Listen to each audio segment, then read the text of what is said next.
છોટાઉદેપુર ખાતે રવિવાર 8 ફેબ્રુઆરી 2026ના રોજ માત્ર સશસ્ત્ર દળોના જવાનો, પૂર્વ સૈનિકો અને તેમના પરિવારજનો માટે જ વિશેષ મેરેથોનનું આયોજન કરવામાં આવ્યું છે.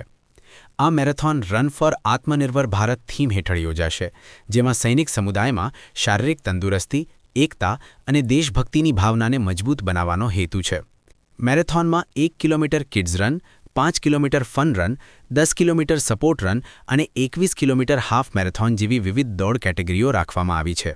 આ મેરેથોનમાં સશસ્ત્ર દળોના જવાનો અને પૂર્વ સૈનિકો ઉપરાંત તેમના પત્ની, દીકરી, માતા અને બહેન માટે પણ અલગ વિભાગ રાખવામાં આવ્યો છે.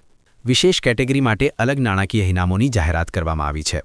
પ્રથમ ઇનામ ₹21,000, દ્વિતીય ઇનામ ₹10,000, તૃતીય ઇનામ ₹5,000. મેરેથોનમાં ભાગ લેવા માટે પાત્ર ભાગ લેનારાઓએ પોતાનું નામ, લિંગ, ઉંમર અને માન્ય ઓળખપત્રની વિગતો આપવી ફરજિયાત રહેશે, તેમજ કાર્યક્રમના દિવસે ઓળખપત્ર સાથે લાવવું પડશે. રજિસ્ટ્રેશન પ્રક્રિયા હાલ ચાલુ છે અને પાત્ર સૈનિકો તથા તેમના પરિવારજનોને આ દેશભક્તિપૂર્ણ રમતોત્સવમાં ભાગ લેવા માટે વહેલી તકે નોંધણી કરાવવા માટે અનુરોધ કરવામાં આવ્યો છે.